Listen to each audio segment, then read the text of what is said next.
The first card is the same as the Hanged Man. They call it the Oak King. And the Oak King is basically taking a pause or a break. He's thinking things out. He's planning. I want to say he's manipulating, but I don't feel like he's manipulating in a bad way. You can manipulate water to go down the sink the way you want it, or, manipulation doesn't always have to be a negative connotation. So I feel like, you're manipulating your future. You're creating. Look how he's drawing the figure 8 right there. That's about abundance and infinites. Is that a word? Infinity. It could be. I'll have to look it up and see. Infinites. Interesting. And so he has on his horns here, and he is the horned god, which is the same as the emperor in this particular card. He's in good shape. I mean, he's fit. So he has all of his vital needs, which is his body and his mind and his spirit and his emotions. But you know what? It feels like you guys, some of you are planning your future. This is how the start of the second part of February comes off, is that you're thinking about things more. You want to put things in motion for the next 6, 8, 12 months down the line, if not years. Let's see what I get out of this card, especially when I look in conjunction to the one beside it. By doing that, by planning your future and not jumping ahead, here's the sun. Oh, actually, well, you guys, I apologize. You have 3 major arcana cards.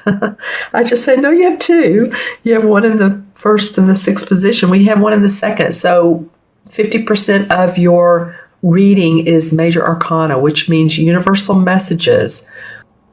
And it's from the universe saying, we really want you to pay attention to.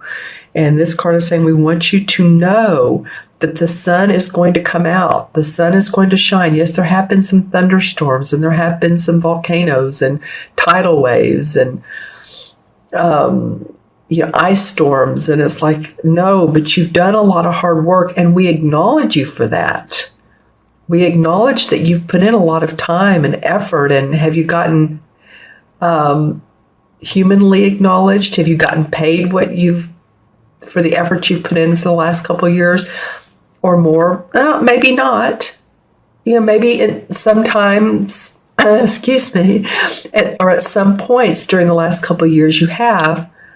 But all in all, I feel like some of you are thinking, well, I really dug myself deep into my industry or into my work and to my family and to my relationships, and I need to see some light. And this card is saying you will, no worries. See how the light is shining on the thatched golden roof. The wagon is down because it's after a day or a harvest or a season of hard work. And so the sun is saying, don't worry. You've earned the right to see happiness.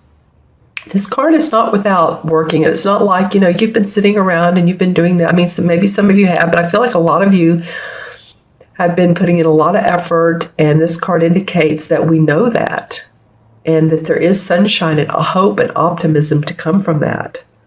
Because the next card is the 9 of Swords. Some of you feel like you've been up at night worrying. And, okay, I just heard the word depressed. I'm not saying you are clinically depressed, but some of you, and I'm not trying to go into a negative spin here, but some of you may be feeling like you're a little bit down, maybe sleeping late or going to bed late or going to bed early. I don't, any of those things. Oops, sorry. I was holding this up too far. Or maybe some of you have, felt ill or sick. This could be, the same for this, or it could be for this card as well. She's holding the blanket up to her face. There's a little bit of feeling of grief, either physically, mentally, emotionally. It could also be that you've lost someone, but the 9 is about completion, and the light is coming in saying, well, have hope, have faith. We're here with you. But it feels to me like this card is coming in as a caution card for you guys, or at least as saying we know the universe is, I feel like the universe is talking to you all, Libra, that we know that you've been sad at times, or we know that you haven't felt well, or that you stayed up at night worrying about your bills. And we want you to see that there is hope and that there is optimism, and that's coming in through this light. And I'm saying that especially because of the cards surrounding this particular one. Look at the left is the sun. What's diagonal to it is the Queen of Pentacles. So she's lovely. This is an earth sign, Capricorn, Virgo, or Taurus. The Queen, she is a manifester of money. She, her body's in good shape. She feels good about where she is in life. There's the dove of peace. And then below is the Wheel of Fortune. So it may be that you've been worried, but when the Wheel of Fortune comes up, it's like the stars have aligned. The moon, the planets are all in your favor now. And sometimes it's out of our control, this Wheel of Fortune is, but it means a positive sign to come forward, even when we're least expecting it. So it could be, Libra, that by the end of February, and I keep getting March too, and I have for a lot of the readings. So if you're watching your moon and your rising, which I highly suggest, you'll hear me say that. I'm feeling like these cards, and maybe because there's 6 of them, I'm feeling this goes into the month of March as well. So there may be some news, some good news that comes up. There may be someone of an earth sign that wants to support you. Again, this is Taurus, Virgo, or Capricorn.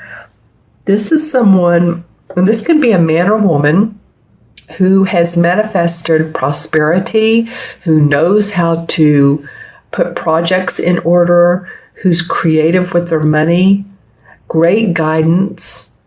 They could be a mentor or advisor. This is the Queen, so she normally channels these types of qualities.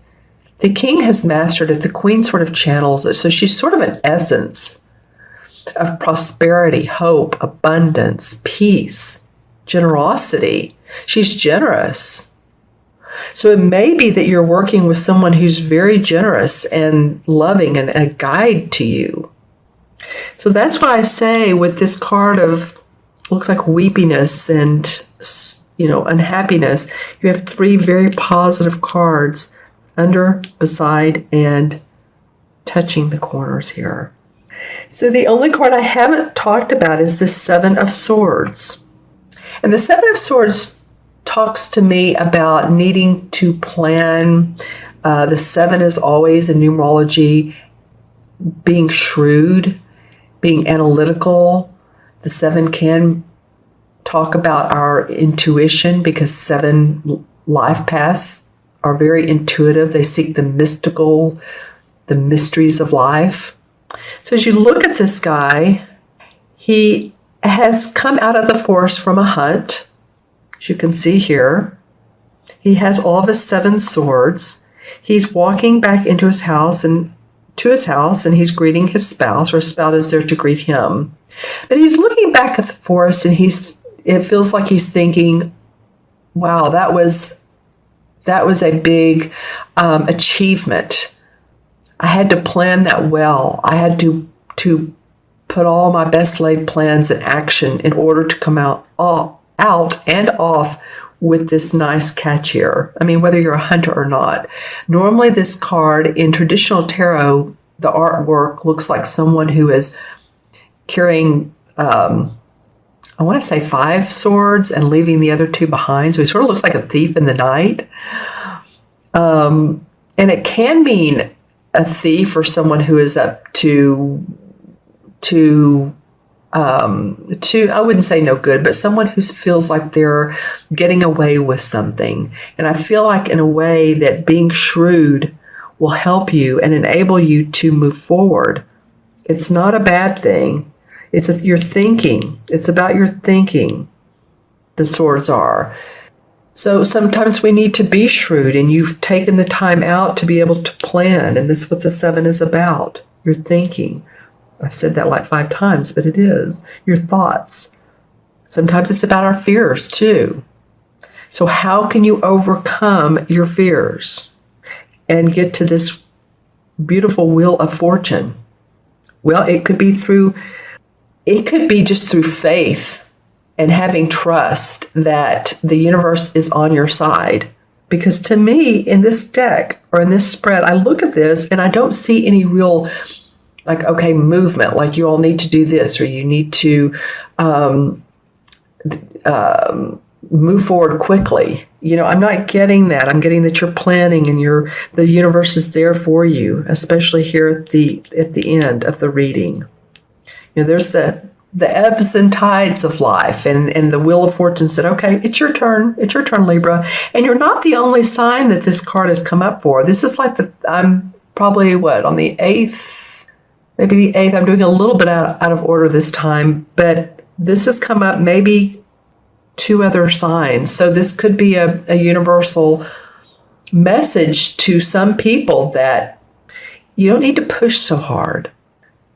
I took a deep breath when I said that. It's not always about pushing and working, toiling, harder. Sometimes it's allowing and receiving, right? And this isn't a preaching, so I don't want to do that because we know that, but sometimes we need to be reminded. All right, is there anything else I see before I pull a couple of these cards? This one wants to come out on top, so we're going to let it. The 5 of Pentacles. Okay, well, some of you have been worried about your finances for sure. So, and it's sort of facing this card, it's going in that direction a little bit. And maybe you've had to really figure out how you're going to pay certain bills. So that could be what this card is about. I talked about that earlier, is the worries of staying up at night. Have you been acknowledged and have you been paid for your services? Well, maybe not, and you've had to get help and support. Or you've had to support yourself through this. The next card would be the 6 of Pentacles, which is about harmony. You hear the sirens? There's help for you, Libra. There's help. Okay. So then the 2 of Cups comes up. And this is about a committed partnership. This isn't the Lover's card, but it is about another person that's very much like-minded. And I feel like this Earth sign could be that card. So some of you might be partnering up with someone. I was talking about doing things on your own. Of course, this is the year to stand tall, own your creative juices. But again, you may have a mentor, or you may want to talk to someone about your plans. They may support you. This could be about love. It could be. I also, when I looked back at this card, I was looking up at the camera, but I looked back at it, something made me think of medical. So if this has been about illness, it could be that, some of you get help through, a doctor, holistic practitioner, chiropractic, and I feel like I've said this before to you all, but this just reminded me of the medical sign, right? And this 2 heads coming together and shining light down.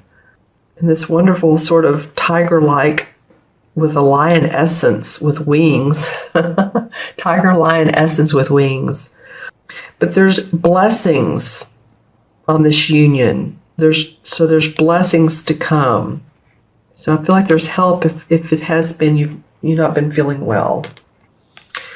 Well, the Emperor card, okay, that's the archetypal father figure. He's very much authoritative. It could be a boss. It could be your father. It could be someone that feels like a father who you go to, or someone who you highly respect, and you have some personal and or business decisions and questions, and you highly respect this person. They can be there for you. A lot of times this card indicates someone that's in spirit too. So it could be that you have a father or grandfather that's passed, or an archangel that you look up to that helps guide you. Then the King of Pentacles. Okay, so you guys are there's some authority and some people to look up to here in this deck. Okay, I'm saying that because you have the Queen and the King of Pentacles. This is, excuse me, one deck and this is another. Same colors, the purple and the gold. As you can see, she has on purple. Here's the gold, and he does too. Then you have the Emperor, and this felt like support. And feel like you got support here. So I do feel like for some of you, and this may be towards the end of February and into March, that I think some people may come out of the woodworks and, acknowledge you. And you may be very surprised about it. Remember, I talked about this. Sorry, excuse me, my nose. So this is the King of Pentacles. So this could be another earth sign. Capricorn, Virgo, Taurus. Could be the essence of this person as well. This person has mastered, or you feel like they've mastered how to make money, or that you feel like that they could give you good advice. Interesting, the King and the Queen have come out. I'm going to pull one more card just because I want to. And the Fool card comes up. Okay. Well, he's the first of the major arcana cards, 0, but it is the first card. And the Fool has to do with having that naive approach. The Fool is on a journey. He doesn't know where he's going. He doesn't know how it's going to work out, but he wants to be adventurous and playful, and he has very little in his knapsack. I mean, it looks like it could hold what? A brush, toothpaste, toothbrush, maybe something else. It doesn't look like it could hold a hairdryer. So women, if you need a hairdryer, go to a hotel. So it might be too, this is another major arcana card, and this one is as well. You all are getting some for clarification and the original cards. It might be looking at your playfulness, your creativity. When you were a child, you never really had a goal. There was never really, well, I've got to be there at, 6 o'clock. Kids don't think like that. Parents do. Schools do. But kids just like to be in the present moment. So I think that's what I'm offering up to you guys, is to be in the present, and that you can find joy in that moment and peace. Okay? All right, so I'm going to add these cards up numerologically, because the Fool, he goes along his merry way. And again, he doesn't know what the outcome is. And sometimes we think so hard at how is this going to happen if we do have a dream? How is this going to happen? Well, you know what? We don't know how. The universe can put divine people in our face, and it's like we meet someone unexpectedly, or a circumstance comes up unexpectedly, and it changes the direction of our life. So be open, I guess, is what I'm feeling. All right, I'm going to add up the cards. 12 and 19 is what? 31. And 9 is 47, 48, 58. We'll do that again just to make sure. We'll go backwards. That was what? 58? Okay. 10, 11, 7 is 18, and 9 is 27. 27 and 19 is 46. That's wrong. Sorry, I'm going to go with the first time. Sorry about that, you guys. Sorry. 31, 47, 48, 58. It probably would have worked out, but I just, it's too confusing that way. 5 and 8 is 13, and 1 and 3 is 4. So, 4 in numerology is about feeling structure. It's about feeling hope and feeling grounded and not being in the headspace so much. So enjoying the nature. There's a lot of nature cards around here. If you look at these cards, they're kind of busy with trees, right? Trees, trees, trees. So a lot of nature. So I feel like if you take some time out, then you can, enjoy the birds. There's 1, 2, 3 birds, at least. No, 4. There's one around here too. 5. Well, it looks like he's been hunting for birds. So enjoy nature. I'm not trying to be silly here. I really do mean it. Enjoy nature. Enjoy the outdoors. Be grounded, or get grounded. Okay. And then Major Arcana card, sorry about that, you guys. The Major Arcana card, number 4, is the Horned God. And you know, that came up a minute ago with the Emperor card. So the Emperor is the same as the Horned God. So this is a father figure, archetypal father figure, spirit guide that's with you. So just know that that essence is there for you at any time. And just call upon them.